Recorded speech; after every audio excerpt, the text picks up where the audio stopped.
Glória a Deus. Mateus 24, do verso 36 ao verso 42. Versículo 36 a 42 diz assim a palavra do Senhor. Mas a respeito daquele dia e hora, ninguém sabe, nem os anjos dos céus, nem o Filho, senão o Pai. Pois assim como foi nos dias de Noé, também será a vinda do Filho do Homem. Porquanto, assim como nos dias anteriores ao dilúvio, comiam e bebiam, casavam e davam-se em casamento, até o dia em que Noé entrou na arca. E não o perceberam, senão quando veio o dilúvio e levou a todos. Assim será também a vinda do Filho do Homem. Então, 2 estarão no campo, um será tomado e deixado o outro. 2 estarão trabalhando no moinho, uma será tomada e deixada a outra. Portanto, vigiai, porque não sabeis em que dia o Senhor vem. Queridos irmãos, nós estamos diante de um texto, e eu estou gravando esse sermão aqui com a igreja vazia, para a instrução da igreja, para alimentar os irmãos que não estão podendo estar nos cultos nesse dia de quarentena, nesse tempo de reclusão por causa da pandemia do Covid-19. Então, eu, em oração, resolvi fazer esta ministração, esse estudo, e para que os demais irmãos possam aprender a palavra, um pouco mais dela, e já faço um pedido também de início, para que os irmãos inscrevam-se em meu canal, o canal Isaac Morgado, e indiquem o canal. De repente você é inscrito, mas a sua esposa não é, o seu filho não é, seu marido não é, peça que eles façam isso. Eu preciso de pelo menos 1000 inscritos para poder fazer essas ministrações ao vivo, lives ao vivo no meu canal. Muito bem, voltando ao texto. Esse texto, como também nos seus paralelos, as pessoas quando leem, e até quando você pergunta para muitas pessoas desse texto, as pessoas identificam esse texto com o arrebatamento da igreja. E alguns dizem assim, bom, eu acredito que a igreja vai ser arrebatada antes da vinda do Senhor Jesus, que é o caso dos pré-tribulacionistas, e então a igreja vai ser arrebatada antes, e aqui o texto, um será deixado e outro será levado, um será levado e outro será deixado. Estando 2 moendo, uma será levada, outra deixada. 2 numa cama, um será levado e o outro deixado. Então esse texto, ou esses textos, essas passagens, são para a identificação, muitas vezes, dessa situação onde há o arrebatamento secreto. E o arrebatamento secreto tem sua raiz há uns 200 anos, nem isso ainda. A igreja primitiva, a igreja na época da patrística, começou a desenvolver algumas mentalidades, mas você não encontra nenhum texto bíblico dizendo que a igreja vai ser arrebatada secretamente. Tem no meu canal diversas mensagens anunciando isto. E também não tem Jesus, nenhum dos seus sermões.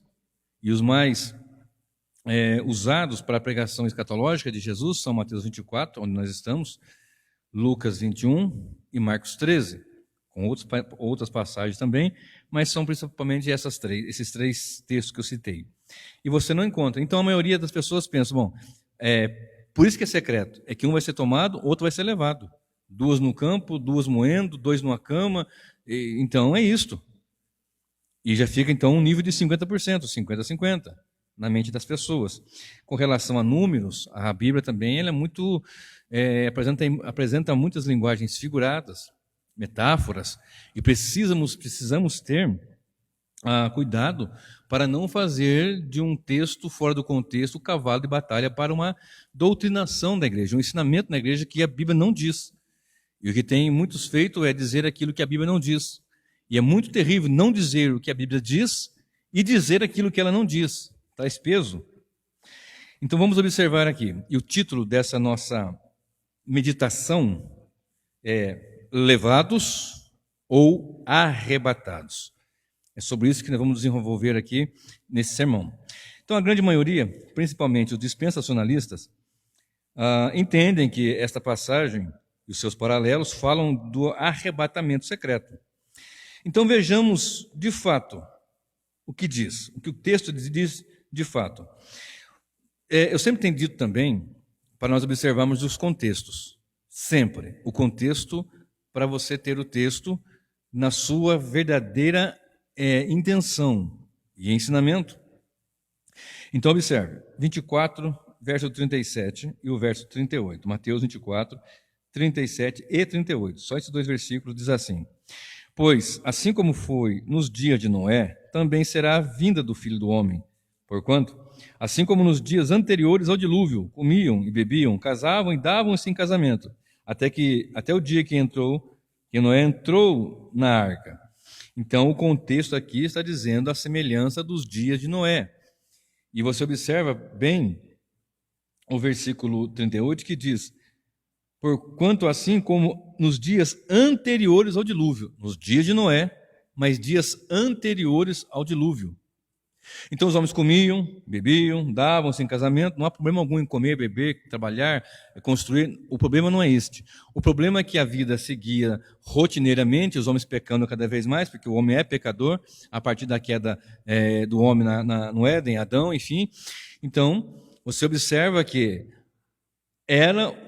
é o contexto onde o Senhor Jesus ensina sobre a sua vinda, a semelhança dos dias de Noé. E nos dias de Noé, anterior ao dilúvio, as pessoas estavam vivendo a vida tranquila, uma vida tranquila no sentido de, bom, nada acontece de ruim, nada. E eles viam Noé, a Bíblia nos informa que ele era um pregador da justiça. Ele anunciou durante muitos anos, anunciou e anunciou e anunciou, e as pessoas deram as costas. Essa é a grande verdade. Não observaram o que ele dizia. Leia comigo, Gênesis capítulo 6. Você que está na sua casa com a sua Bíblia, o versículo 5 até o versículo 9. Gênesis, capítulo 6, do versículo 5 ao versículo 9, diz assim a palavra do Senhor. Viu o Senhor que a maldade do homem se havia multiplicado na terra e que era continuamente mal todo o desígnio do seu coração. Então se arrependeu o Senhor de ter feito o homem na terra, e isso lhe pesou no coração. Disse o Senhor: farei desaparecer da face da terra o homem que criei, o homem e o animal, os répteis e as aves dos céus, porque me arrependo de os haver feito. Porém Noé achou graça diante do Senhor. Eis a história de Noé. Noé era um homem justo e íntegro entre os seus contemporâneos. Noé andava com Deus. Ponto. Vou parar aqui. Não vou dar o contexto anterior, onde fala dos gigantes, etc., que fica com uma outra mensagem, mas eu quero frisar este momento de como era a nação, de como era a humanidade. E o texto nos dá uma informação que Noé achou graça diante de Deus, e Noé andava com Deus. E a Bíblia também diz que eles estavam ali seguindo sua vida até o dia. Volta comigo os seus olhos para o verso 38. Porquanto, de Mateus 24, porquanto, assim como nos dias anteriores ao dilúvio, comiam e bebiam, casavam e davam-se em casamento, até o dia em que Noé entrou na arca, e então o perceberam, e não o perceberam, senão quando veio o dilúvio e os levou a todos. Assim será também a vinda do Filho do Homem. Então entenda, título do sermão: levados ou arrebatados? Faço-lhes uma pergunta: você quer ser levado ou quer ser deixado? Obviamente que a resposta vai ser de bate-pronto: não, eu quero ser levado. Eu quero ser levado, é claro. A igreja vai ser levada, vai ser arrebatada. Está aqui, 2 no campo, 2 moendo, 2 numa cama. Então, é lógico que eu quero ser levado. Mas observe, o contexto diz que os que não perceberam até quando Noé entrou na arca e veio o dilúvio e levou a todos. E levou em sentido de juízo. Levou a todos. Quem? Os que entraram na arca? Absolutamente. Esses estavam guardados, esses ficaram. Então os que foram levados foram os que estavam fora da arca. Homens maus, que rejeitaram a mensagem, que rejeitaram a verdade, que rejeitaram o evangelho. Observe Mateus 24, de 48 a 51. Mateus 24, 48 a 51 diz assim: mas se aquele servo mau disser consigo mesmo, eu vou ler Eu vou ler um pouquinho antes para dar mais contexto. 42. Portanto, vigiai, porque não sabeis em que dia vem o vosso Senhor. Mas considerai isto: se o pai de família soubesse a que hora viria o ladrão, vigiaria e não deixaria que fosse arrombada a sua casa. Por isso, ficai também vós apercebidos, porque a hora em que não cuidais, o Filho do Homem virá. Quem é, pois, o servo prudente, a quem o Senhor confiou os seus conservos para dar-lhes o sustento a seu tempo? Bem-aventurado aquele servo a quem seu Senhor, quando vier, achar fazendo assim. Em verdade vos digo que lhe confiará todos os seus bens. Mas, se aquele servo, sendo mau, disser consigo mesmo: meu senhor demora-se, e passar a espancar os seus companheiros, e a comer e a beber com ébrios, virá o senhor daquele servo em dia em que não o espera, e em hora que não sabe, e castigá-lo-á, lançando-lhe a sorte com os hipócritas, e ali haverá pranto e ranger de dentes, choro e ranger de dentes. Verso 49, 48, finalzinho. Meu senhor demora-se, está demorando muito. Esse texto aqui muitas vezes é aplicado às lideranças, aos pastores, aqueles que estão cuidando do rebanho. Mas também nós podemos entender que é para a igreja que deve cuidar, de anunciar, de pregar, de cuidar das famílias, de cuidar da doutrina, de cuidar do ensinamento coerente, correto, conforme as Escrituras. Então observe, meu senhor demora-se muito, está demorando muito. Tardando-se o noivo, todas dormiram, não fala isso em Mateus 25? 10 prudentes, 10 virgens, das quais 5 eram prudentes e 5 eram loucas, nécias.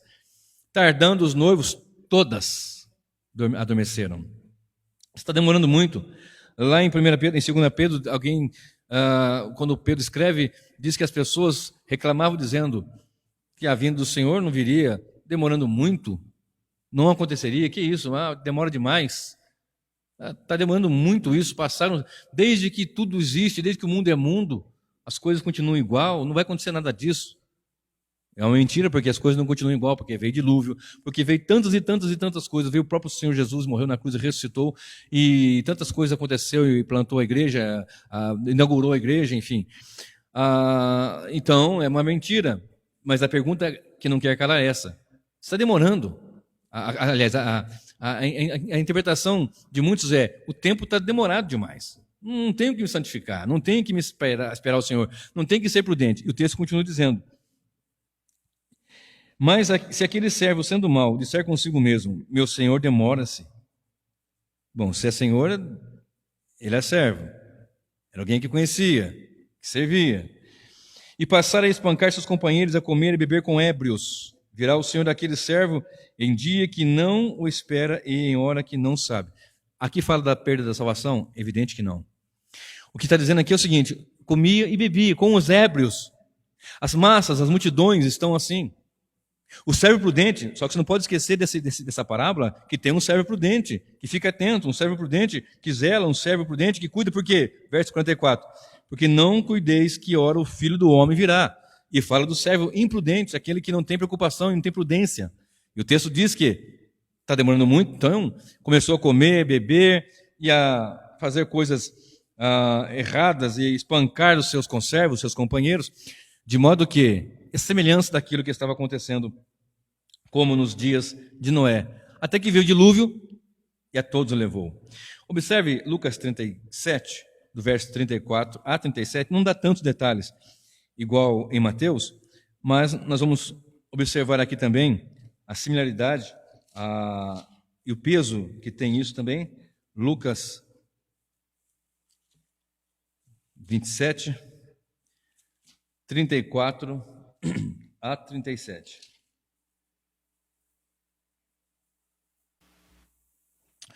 Lucas 21, perdão, irmãos, 21, 34. Eu tinha falado 37, não. É 21, 34.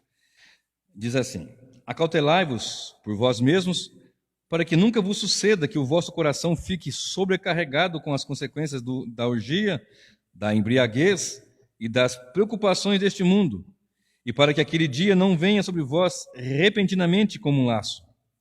Pois há de sobrevir a todos os que vivem sobre a face de toda a terra. Vigiai, pois, a todo tempo, orando para que possais escapar de todas essas coisas que têm de suceder e estar em pé na presença do Filho do Homem. Observe, não se sabe o dia que virá o Filho do Homem. Não se sabe o dia da sua vinda. E não suceda que essas coisas venham te atrapalhar, fique sobrecarregado com as consequências da orgia. Não está falando apenas da orgia, mas das consequências da orgia. Da embriaguez, vida dissoluta e das preocupações desse mundo. E aquele dia virá repentinamente. E observe, Lucas 17, agora sim, Lucas 17, do verso 25 até o verso 27. Lucas 17, de 25 a 27, diz assim a Sagrada Escritura. Mas importa que primeiro ele padeça muitas coisas e seja rejeitado por toda essa nação, assim como foi nos dias de Noé, assim será também nos dias do Filho do Homem.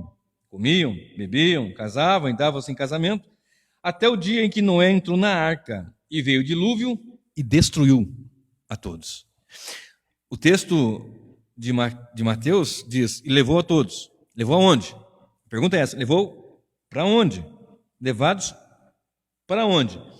Aqui na mente de muitos, é levados no arrebatamento à presença do Senhor Jesus, e muito embora as pessoas pensem que seja um arrebatamento secreto, porque um fica e outro vai. Eu estava dizendo agora há pouco sobre as questões de números, por causa das interpretações bíblicas em Apocalipse, em Daniel, etc. Tem que ficar muito atento. Dragão com 7 cabeças, 7 chifres, animais com 4 cabeças, são linguagens figuradas. Tem muitas alegorias, tem muitas figuras de linguagem que temos que tomar cuidado para não nos confundirmos. Muito embora as pessoas às vezes peguem literalmente e fica difícil, fica complicado, temos que atentar a isso. 2, quer dizer que 50% salvo? Não. Lá em Zacarias, se não me falha a memória, no finalzinho, fala de um terço perdido e tal. Bom, é um terço a metade.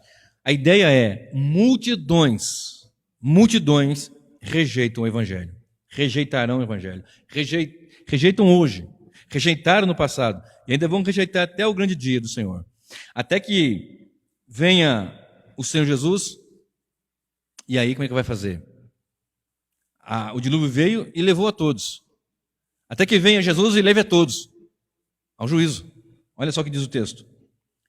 E destruiu a todos. Olha só, Lucas 17, verso 27. Comiam, bebiam, casavam e davam-se em casamento até o dia em que Noé entrou na arca e veio o dilúvio e os destruiu a todos. Observe só o verso 28, que agora vai falar de Ló, de Lucas 17, 28. O mesmo aconteceu nos dias de Ló. Comiam, bebiam, compravam, vendiam, plantavam e edificavam. Mas, no dia em que Ló saiu de Sodoma, choveu do céu fogo e enxofre e destruiu a todos. Assim será no dia em que o Filho do Homem se manifestar. Parousia, se manifestar. Queridos, algumas pessoas entendem que Cristo voltará antes da grande tribulação, justamente por causa dessa passagem que eu li agora. Lembra dos dias de Noé? Ou melhor, dos dias de Ló? Comiam, bebiam, edificavam, plantavam. Só que nos dias de Ló, é corriqueiro, em qualquer tempo, em qualquer instância, as pessoas vão, se elas forem muito justas, entenda-se justas, é um nível de depravação menos aplicado, elas vão trabalhar, vão comer, vão beber e vão se divertir de uma forma moderada, digamos assim. Se elas forem depravadas em intenção mais elevada, mais alta, digamos assim, também vão trabalhar, vão plantar, vão colher e vão fazer as suas orgias. Lembra agora há pouco? Não se preocupe, não fique preocupado com o que a orgia provoca no povo, as consequências. A ideia aí é o quê? Esteja vigilante, esteja atento nas coisas do Senhor. Não sabes o dia, fique atento com Deus, fique atento com as coisas do Senhor. E o texto aqui diz assim, olha, encerra dizendo aqui em Lucas 17, 27, comiam, bebiam, casavam e davam-se em casamento, até o dia em que Noé entrou na arca e veio o dilúvio e destruiu a todos. Levou para a destruição. Não é levou no arrebatamento secreto ao encontro do Senhor nos ares. Não. O texto, no contexto, é a passagem de Noé e a passagem de Ló. Os dois textos estão aqui dizendo aqui agora em Lucas, apontando para essa situação. Como que eram os dias de Noé? Os homens, eu não li lá em Gênesis 6, nos versículos de 1 a 4, mas havia uma depravação tão grande, né? Eu não fiquei falando da situação que Deus se arrependeu, não é isso, eu já expliquei em outra mensagem, mas não quero perder tempo falando isso daqui agora. Não é que ele se arrependeu, né? Que ali é uma outra situação. Mas o detalhe é, o pecado lastroso está mostrado ali, está demonstrado nas Escrituras como é, e nós podemos ver nos dias de hoje, todo o tempo, essa é a verdade. Só que a depravação era tão grande que o Senhor Deus destruiu a humanidade ali com um dilúvio. Mais à frente, a depravação era tão terrível na cidade de Sodoma, Gomorra, Adimá e Zeboim, depois você pesquisa que essas cidades foram destruídas também, vizinhas ali. O que acontecia? Era uma depravação moral. Tamanha depravação que as pessoas queriam, inclusive, quando os anjos foram até a casa de Ló, os homens da cidade queriam coabitar sexualmente com os anjos. Ao ponto de Ló dizer, eu tenho 2 filhas virgens, usem-na, faça o que você quiser com elas. Eles queriam os anjos. Era uma depravação. Como que está a nossa situação hoje? Como está hoje a humanidade? Não é uma depravação sem medida, descabida, e não é só no carnaval. No carnaval é aflorado. No carnaval é na rua. As câmeras estão filmando o tempo todo, 24 horas, durante 5, 6 dias. Pré-carnaval, carnaval, pós-carnaval. Cada lugar tem um nome diferente, mas a bagunça é a mesma, a imundície é a mesma. Então, você olha para a situação da humanidade. A humanidade não está semelhante aos dias de Noé? Comiam, bebiam, plantavam, colhiam, comiam, bebiam, plantavam, mas não está uma depravação total? Não se revoltam contra Deus? Não se unem em uniões deploráveis? Não digo só em questão sexual, mas em questão de voltar-se para ídolos feitos de barro, para demônios. Nunca se houve um avivamento satânico tanto quanto no século XX e no século que já estamos entrando há pouco tempo, 21. Um voltar-se para as coisas místicas, para as coisas satânicas, para as coisas das trevas. E era assim naqueles dias. Os homens queriam tudo, menos Deus. As pessoas querem se alegrar, querem festejar, querem abraçar, querem beijar. E só não estou fazendo isso agora por causa da pandemia do coronavírus, mas não estou dizendo no sentido afetivo, no sentido bom da coisa, mas no sentido do maligno mesmo. A humanidade está como nos dias de Ló. E os anjos tiraram a família de Ló, ele, no caso, e as filhas. Os genros não quiseram, acharam que estava brincando, a esposa ficou pelo caminho, e eles foram tirados. Não é arrebatamento pré-tribulacionista, e também tampouco é secreto. Vou explicar daqui a pouquinho e vai ficar mais claro. Olha só comigo, observe Mateus 5, verso 23. Mateus, Evangelho de Jesus Cristo, segundo Mateus, capítulo 5, verso 23 a 26. Diz assim, aqui o sermão da montanha, o sermão que Cristo ministrou ali. Diz assim o texto: se, pois, ao trazeres ao altar a tua oferta, ali te lembrares que teu irmão tem alguma coisa contra ti, deixa perante o altar a tua oferta, vai primeiro reconciliar-te com teu irmão, e então, voltando, faze a tua oferta. Entra em acordo sem demora com o teu adversário, enquanto estás com ele a caminho, para que o adversário não te entregue ao juiz, e o juiz ao oficial de justiça, e sejas recolhido à prisão. Em verdade, te digo que não sairás dali, enquanto não pagares o último centavo. Tem um sermão no meu canal, um pouquinho mais antigo, e o título é justamente este: o último centavo. Ali eu falo quem é o adversário, quem é aquele que nós temos que acertar, e a questão de pagar o último centavo, alguns pensam que é o purgatório. Vai no meu canal e busca lá esse sermão, o último centavo. Então aqui é o seguinte: você vai entregar uma oferta no altar e lembra que tem algo com o teu irmão, vai lá e acerta com ele, reconcilia-te primeiro, para que você não seja levado. Olha bem, vai primeiro reconciliar-te com teu irmão, e então voltando faz a tua oferta. Entra em acordo sem demora com o teu adversário, enquanto estás com ele a caminho, para que o adversário não te entregue, não te leve, não te entregue, entregar ao juiz, ao oficial de justiça, e seja recolhido na prisão. Queridos, aqui está dizendo de condenação. Esses levados aqui, ele levou a todos. Condenação. Não é levou para o encontro do Senhor nos ares, no arrebatamento. Agora, volte seus olhos comigo, lá para Lucas 17, e o verso 37. Lucas 17, vamos lá, Lucas 17, e o verso 37, diz assim, vou ler o 34, 36, 37. Digo-vos que, naquela noite, 2 estarão numa cama, um será tomado e outro deixado. Um será levado e outro deixado. 2 mulheres estarão juntos moendo, uma será tomada, levada, e deixada a outra. 2 estarão no campo, um será tomado, levado, e o outro deixado. Então lhe perguntaram, onde será isso, Senhor? Respondeu-lhes, onde estiver o corpo, aí se ajuntarão também os abutres.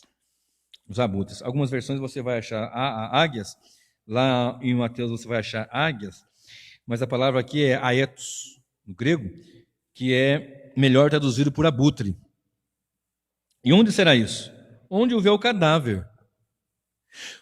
Estado de putrefação, estado de destruição. O sentido aqui é algo destruído mesmo, até como que uma casa em ruínas. O termo aqui usado é soma, corpo, a palavra onde tiver o corpo, haverá, juntarão os abutres, ali fala de corpo mesmo, soma, do grego soma, corpo. Os abutres estarão juntando, as águias se juntarão. Fala de, olha o contexto, presta atenção no contexto. Naquela noite, estarão 2 numa cama, estarão alguém moendo, outro no campo, mas no campo de noite? Porque na volta do Senhor Jesus, para nós aqui é dia, no Japão é noite. Ok?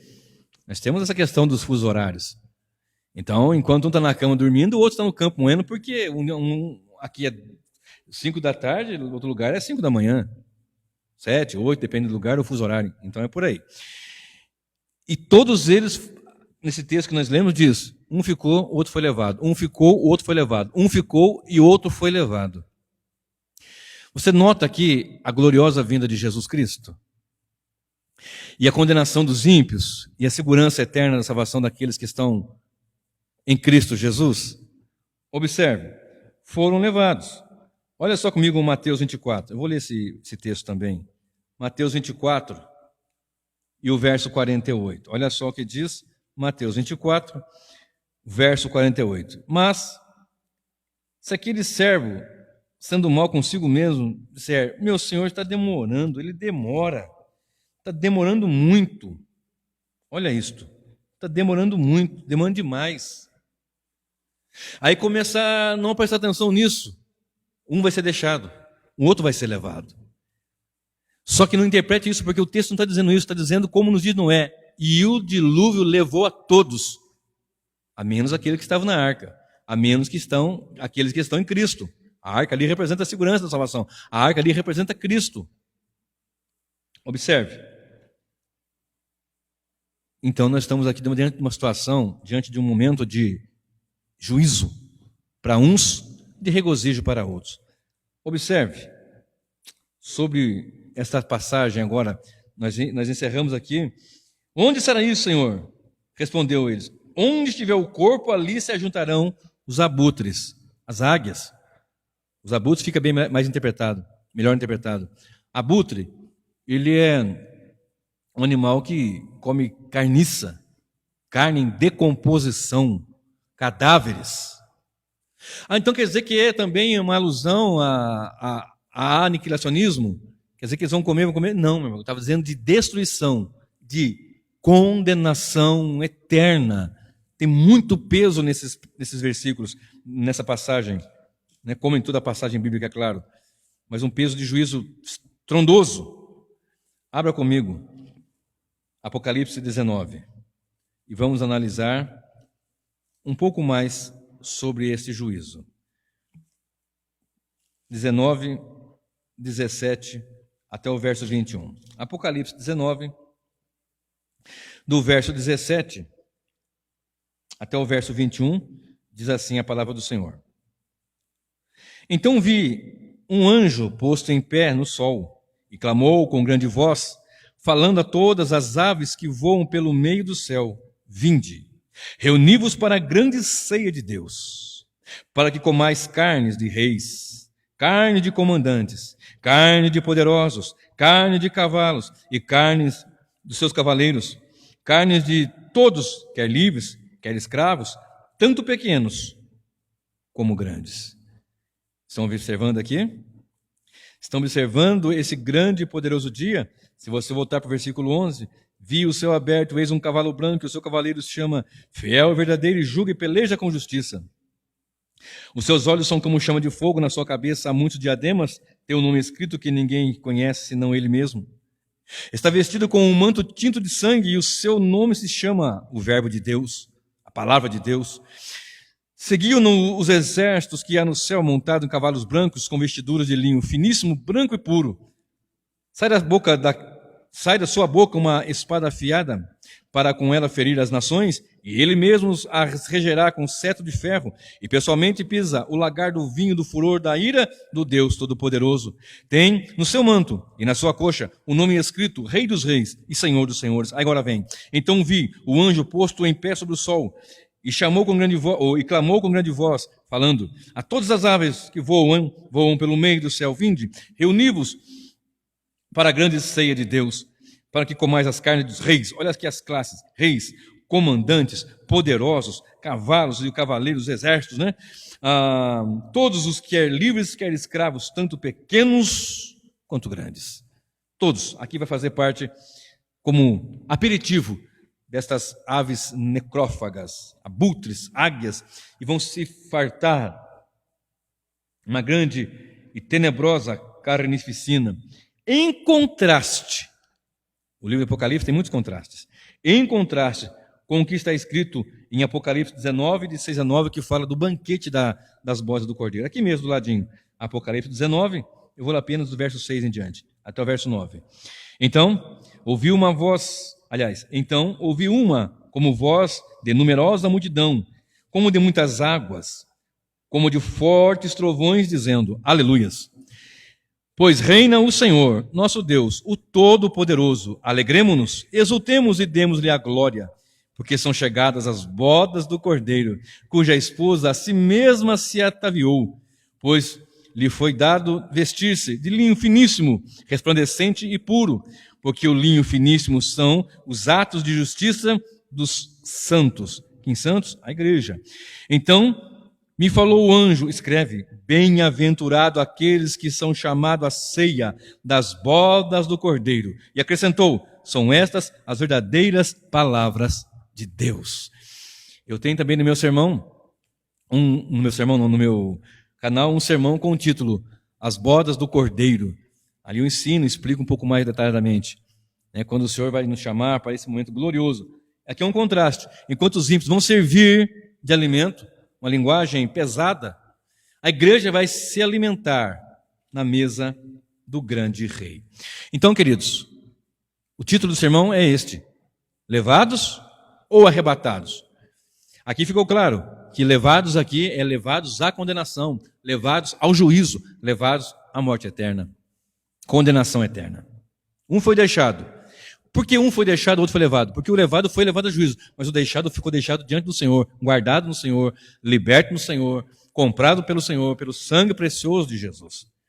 Então agora abra comigo a sua Bíblia, em 1 Tessalonicenses, capítulo 4, e o verso 16, 17 e 18, onde fala do arrebatamento da igreja, arrebatamento este que não é secreto. Você entendeu bem? Levado e deixado? Levado para o juízo, deixado diante do Senhor, deixado na arca, deixado protegido. 1 Tessalonicenses 4, 16, 17 e 18 diz assim o texto. Leia depois em casa o 13, 14 também e o 15. Mas vou pegar a partir do 16. Porquanto o Senhor mesmo, dada a sua palavra de ordem, ouvida a voz do arcanjo, e ressoada a trombeta de Deus, descerá dos céus, e os mortos em Cristo ressuscitarão primeiro. Depois nós, os vivos, os que ficarmos, seremos arrebatados, juntamente com eles, entre nuvens, para o encontro do Senhor nos ares. E assim estaremos para sempre com o Senhor. Consolai-vos, pois, uns aos outros com estas palavras. Aqui é um consolo para a igreja. A igreja vai ser arrebatada. Não secretamente. Não. E o texto é bem claro. O verso 17 diz, verso 17 de 1 Tessalonicenses: depois nós, os vivos, os que ficarmos, seremos arrebatados. Ou seja, quando Cristo vier, porque o mesmo Senhor descerá do céu com alarido, com voz de arcanjo e com a trombeta de Deus. E quando Cristo vier com esse alarido, então as pessoas vão ouvir voz de arcanjo, possante, a trombeta tocando, anunciando. E quando ele vier, diz a palavra do Senhor, que os mortos em Cristo, eles vão ressuscitar primeiro. E os mortos em Cristo ressuscitarão primeiro. E depois nós, os vivos, quem nós? Igreja, salvos, os mortos em Cristo, que morreram em Cristo, que estão debaixo do altar, clamando noite e dia: Senhor, até quando não vingas o sangue daqueles que morreram, assim a semelhança da gente, que nós que estamos aqui, aguarde um pouquinho até que o número dos conservos esteja completo. Então a Bíblia nos informa que Cristo voltará, e os mortos em Cristo, esses que estão lá dia e noite: Senhor, socorre teu povo, até quando não vinga, esses serão ressuscitados em corpo de glória. A igreja que estiver viva aqui a igreja verdadeira, claro, evidente, viva, não a igreja por placa, a igreja, salvos, serão transformados. E essa transformação na vinda gloriosa de Jesus. Olha o texto: porque o mesmo Senhor descerá do céu. Então é visível, audível. Observe, em Atos 1, verso 11, quando Jesus foi ascendido aos céus, os discípulos estavam olhando, e apareceram 2 anjos dizendo para eles: olha, por que vocês, varões galileus, estão olhando para o céu? Jesus, esse mesmo, descerá do mesmo jeito que vocês o viram subindo. Ele subiu e foi oculto numa nuvem, e voltará numa nuvem. Apocalipse 1:7 diz: eis que vem com as nuvens e todo olho verá. Ele vai voltar, virá como uma nuvem, numa nuvem, e todo olho verá, todo, até mesmo os que os passou, todos. Daniel 7, verso 13 diz: eu estava olhando nas minhas visões de noite, e eis que vinha com as nuvens do céu, como o filho do homem, e dirigiu-se ao ancião de dias, e o fizeram chegar até ele. Ou seja, vinda visível. Primeiro, a volta do Senhor é visível. O arrebatamento do Senhor, da igreja do Senhor, não é invisível. O arrebatamento do Senhor não é depois da grande tribulação. O arrebatamento da igreja, melhor dizendo, é visível. Então, o deixado e o levado. O deixado ficou diante do Senhor. E o levado foi levado a juízo. Observe comigo. Mateus 24, 29, 30 e 31. Mateus 24, 29, 30 e 31, diz assim a palavra do Senhor. Logo, em seguida, a tribulação daqueles dias, você vai ler para trás um pouquinho, sobre várias situações. Algumas coisas nós lemos aqui hoje. Logo em seguida, a tribulação daqueles dias, o sol escurecerá, a lua não dará a sua claridade, as estrelas cairão do firmamento, e os poderes do céu serão abalados. Então, aparecerá no céu o sinal do Filho do Homem. Todos os povos da terra se lamentarão e verão o Filho do Homem vindo sobre as nuvens do céu, com poder e muita glória. E ele enviará os seus anjos com grande clangor de trombeta, os quais reunirão os seus escolhidos dos 4 ventos de uma a outra extremidade do céu. Está aqui a igreja até o momento da volta do Senhor na grande tribulação. Observe, logo em seguida a tribulação daqueles dias. Os anjos vão recolher quem? Os eleitos, os escolhidos. E quem são os escolhidos? A igreja. O salvo, lavado e remido pelo sangue do Cordeiro. A semelhança do que houve com Ló, os anjos tiraram Ló antes da destruição de Sodoma e Gomorra. O Senhor enviará os seus anjos dos 4 cantos da terra, recolhendo os seus escolhidos. Então, está claro, a igreja vai passar pela grande tribulação. Tanto que, você olha em Apocalipse 13, quando fala da besta que subiu do mar, que é o anticristo escatológico, haverá uma perseguição medonha, até porque a tribulação, a grande tribulação, ela é para a igreja. É uma perseguição do anticristo, do dragão, que é Satanás, do anticristo, do falso profeta, da meretriz da Babilônia, dos ímpios, contra a igreja. Contra a igreja. Então, quando você fala mas a Bíblia nos informa que Deus não vai permitir que o servo dele passe por tribulações. Não vai.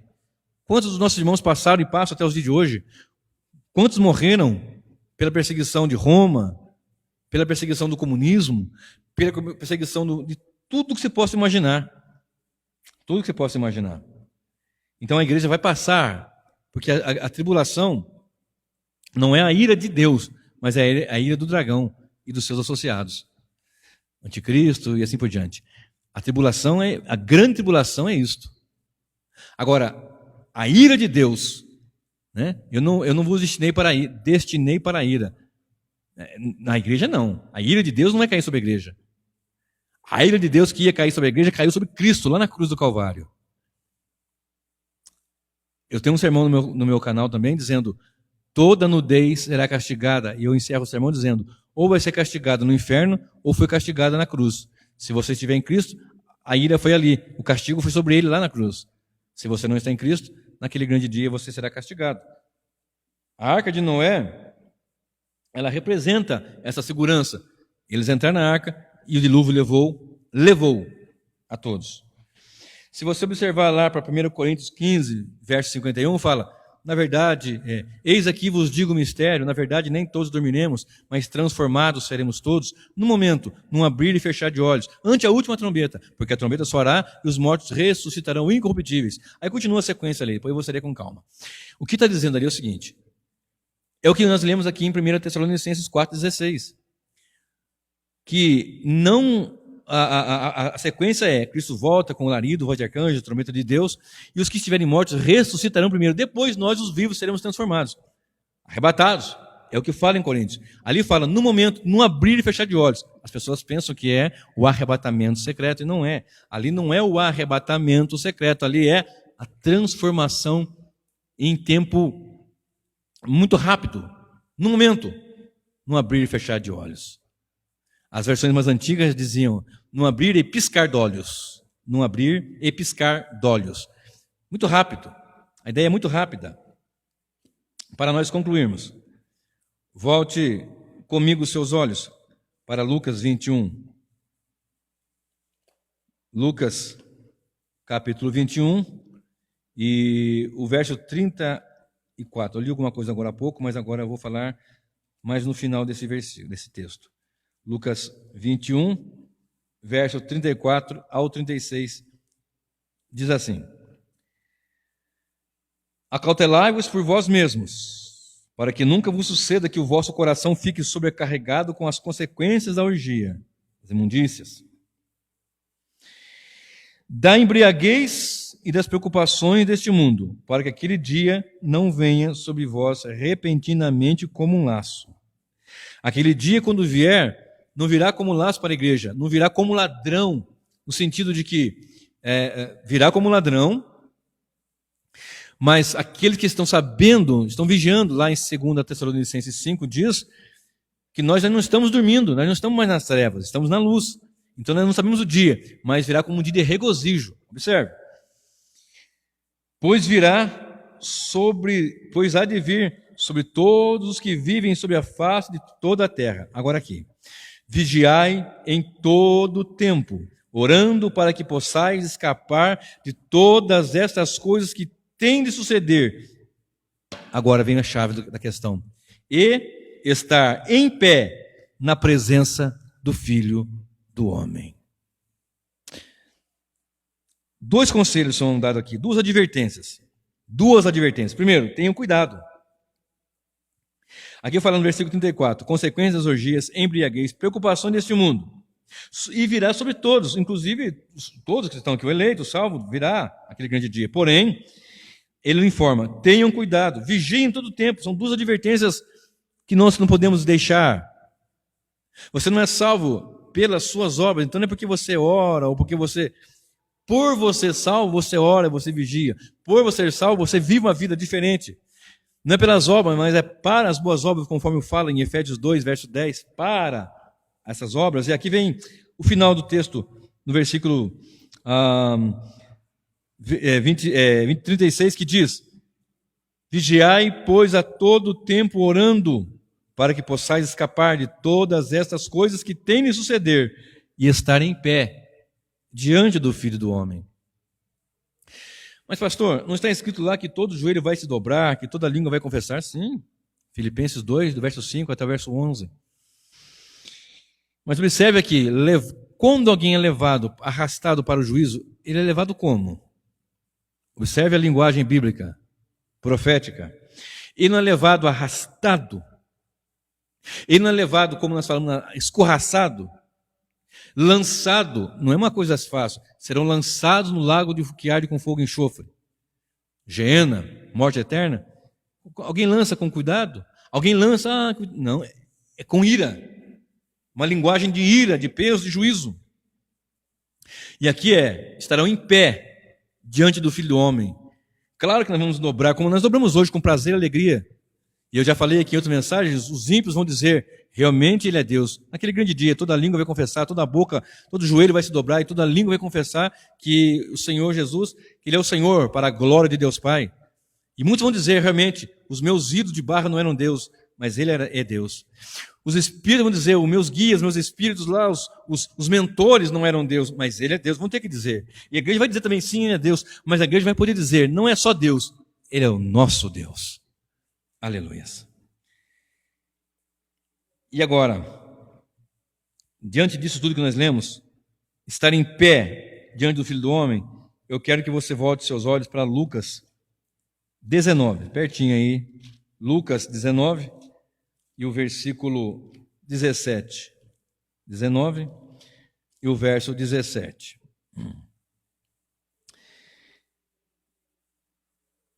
Eu vou ler do 12 ao 17, ok? Então disse, certo homem nobre partiu para uma terra distante com o fim de tomar posse de um reino e voltar. Chamou 10 servos seus, confiou-lhes 10 minas e disse-lhes, negociai até que eu volte. Mas os seus concidadãos os odiavam e enviaram após ele uma embaixada dizendo, não queremos que este reine sobre nós. Quando ele voltou depois de haver tomado posse do reino, mandou chamar os servos a quem dera o dinheiro, a fim de saber que negócio cada um teria conseguido. Compareceu primeiro e disse, Senhor, a tua mina rendeu 10. Respondeu-lhe o Senhor, muito bem, servo bom, porque foste fiel no pouco e terás autoridade sobre 10 cidades. Vou continuar aqui, tá, irmãos? Veio o segundo dizendo, Senhor, a tua mina rendeu 5. Ele disse, terás autoridade sobre 5 cidades. Veio então outro homem dizendo, eis aqui, Senhor, a tua mina, que eu guardei embrulhada no lenço, pois tive medo de ti, que és homem rigoroso, tiras o que não pusestes e ceifas o que não semeaste. Respondeu-lhe, servo mau, por tua própria boca te condenarei. Sabias que eu sou homem rigoroso, que tiro o que não pus e ceifo o que não semeei. Por que não puseste o meu dinheiro no banco? E então, na minha vinda, o receberia com juros. E disse aos que assistiam, tirai-lhe a mina e dai ao que tem 10. Eles responderam, Senhor, ele já tem 10. Pois eu vos declaro, a todo que tem, dar-se-lhe-á. E o que não tem, o que tem, lhe será tirado. Volta comigo para o verso 17. Respondeu-lhe o Senhor, muito bem. Você observa que quem é entregado, quem é levado a juízo, vai cabisbaixo, vai arrastado, vai com vergonha. Pela vinda do Senhor Jesus, quando Ele voltar com grande glória e poder, muitos vão ficar horrorizados. Muitas nações vão ficar apavoradas. Já falei aqui, vou pregar outras mensagens sobre a situação de vergonha, de medo e pavor. Na abertura do 5º selo, eles vão dizer, caiam sobre nós os montes, do 6º selo, né? Caiam sobre nós os montes, os rochedos, porque nós temos medo de quem está no trono e do cordeiro, olhar para a face dele. Não é algo fácil, alguma coisa, é algo pesado, vergonhoso, vexatório. Agora a igreja vai estar em pé, não em pé em orgulho de si, mas em pé pelos méritos do Senhor Jesus Cristo, em méritos de louvor e de glórias a Deus, de adoração a Deus, de glórias ao santo nome do Senhor. Observem, Apocalipse 6, 16. 15, né? 15, 16. Apocalipse 6, 15, 16. Os reis da terra, os grandes, os comandantes, os ricos, os poderosos e todo escravo e todo livre se esconderam nas cavernas e nos penhascos nos montes e disseram aos montes e aos rochedos, caí sobre nós e escondei-nos da face daquele que se assenta no trono e da ira do Cordeiro, porque chegou o grande dia da ira deles E quem é que pode suster-se? Os mesmos que diziam: quem pode se comparar à besta? Quem pode confrontar a besta? Quem pode enfrentar tamanho seu poderio? Vão dizer: quem é comparado ao Cordeiro? Queridos irmãos, fica uma pergunta agora. A conclusão é estar de pé diante do Filho do Homem, e a aplicação é: nós temos que estar bem, para quando ele olhar para nós ver. É claro, o texto que eu li aqui de Lucas 19 fala de galardões e etc. Não vou entrar nos méritos do contexto, mas a aplicação é: naquele dia nós queremos estar em pé e ouvir do Senhor: muito bem, servo bom e fiel. O outro vai ser levado, mas você fica. Fica para as bodas do Cordeiro. Fica para a eternidade com o Senhor. O outro vai ser levado, cabisbaixo, com vergonha, arrastado, escorraçado. Mas nós vamos estar em pé, diante do Filho do Homem. Naquele grande e poderoso dia. Eu volto a fazer a pergunta: então, você ainda quer ser levado? Ou você quer ser deixado? Deixado aonde? Nos braços do amado e doce Jesus. Que o Senhor Jesus te abençoe e te guarde.